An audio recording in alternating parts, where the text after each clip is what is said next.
Hi guys, welcome back to my channel. Today I'm doing the first time book tag, which was created by the wonderful April from Getting Hooker With It. She posted this video as I'm filming this. She posted it yesterday and it's her original tag. She tagged me in it.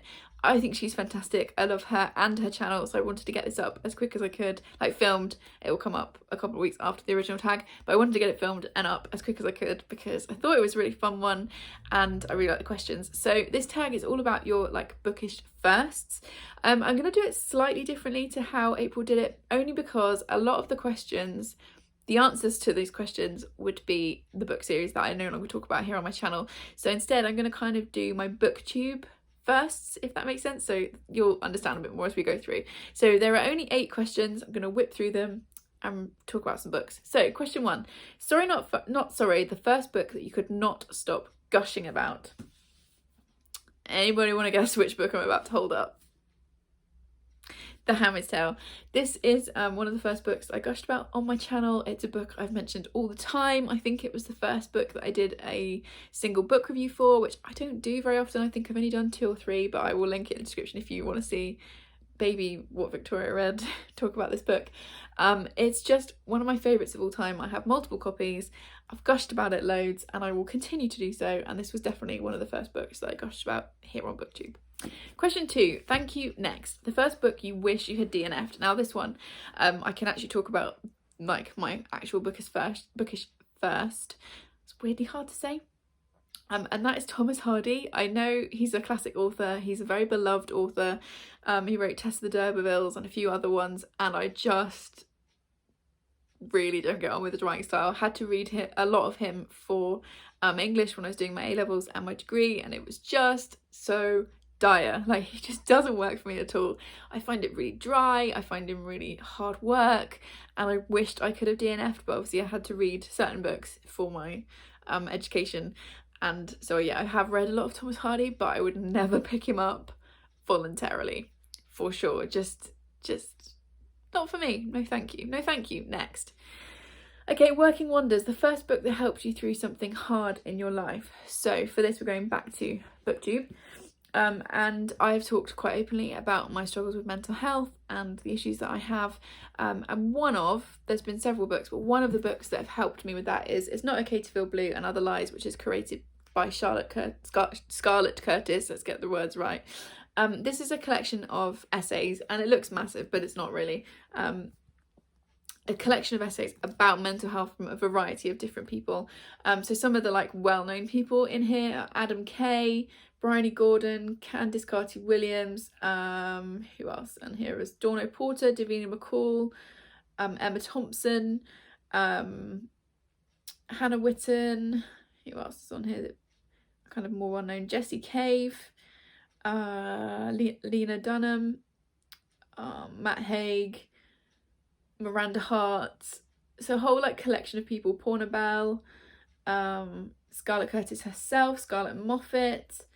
Yeah, the whole collection of like different people talking about mental health, their struggles with it, their experiences with it. And it was one of those books that just really came into my life at the right time, made me feel less alone, and reminded me that there are so many people who are having a similar experience to me. And yeah, it just really supported me through a hard mental health time. Question 4, Don't Turn Out the Lights, the first book that gave you chills. So one of the first thrillers that I read and reviewed on Booktube was The Wife Between Us by Greer Hendricks and Sarah Pekkanen. This is such a Marmite book. I loved it. I'm kind of scared. I do keep it on my shelf. It lives here. You can see the gap. I am slightly scared to reread it because I'm really worried that on reread I won't like it as much. But I think I loved it because I genuinely did not see the plot twist coming. And I love when that happens to me. And like, not to sound arrogant, but it's quite rare for that to happen to me. I usually spot the twist before it comes, and I just didn't. And I thought it was fantastic. And I'm really not going to tell you much about this book. I will read you the back though, because I think it's really clever. So it says, when you read this book, you will make many assumptions. It's about a jealous wife obsessed with her replacement. It's about a younger woman set to marry the man she loves. The first wife seems like a disaster. Her replacement is the perfect woman. You will assume you know the motives, the history, the anatomy of the relationships. You will be wrong. I was definitely wrong. There were some really creepy twists and turns in this, and I just thought it was fab. So yeah, it is a very Marmite book, but it really worked for me. Question 5. Can I get my time back, please? The first book that made you angry. This doesn't happen to me very often, but earlier this year I read I Know Who You Are by Alice Feeney, and I will find the reading vlog where I was reading it and I'll link it in the description, because that book made me so angry, like angry enough that I will not read any more Alice Feeney anymore. Like, that's it, I'm out. It was transphobic and just not okay for a book that was released in 2020. I was like, I don't want to talk spoilers. I do talk spoilers in that vlog, so if you want to know what it was that upset me so much, you can go and check that out. But it honestly enraged me to the point where, like I said, I won't read any more Alice Feeney. I've read a couple up to that point. I'd read her debut, which I now can't remember what the title is. No, it's gone, I can't remember. I'd read a couple of books from her, quite liked her, clever thriller writer, and then she did that in that book and I was like, nope, I am out. So no more Alice Feeney for me. It made me cross enough that I'm not reading her anymore. So that really tells you something. Okay, number 6, out of comfort zone. The first book that made you fall in love with a genre you'd never really explored before. So I had always said I didn't want to read romance books, wasn't interested. They just could never hold my attention. I could never connect with the characters, blah, blah, blah. And then I read Get a Life, Chloe Brown by Talia Hibbert. Oh, clearly I need to stick that gift note in. Who was it that gifted me? Oh yeah, this was sent to me from Frances, from Instagram. She sent me this and I was like, I'll give it a go. I'd obviously put it on my wish list because like everyone was talking about it, and then it popped through and I was like, oh, now I have to read it. And then I read it and oh my goodness, I loved it so much. It was funny, it was like there were naughty bits in it, there was discussions of mental health, there was discussions of chronic illness. I loved the relationship between Chloe and Red.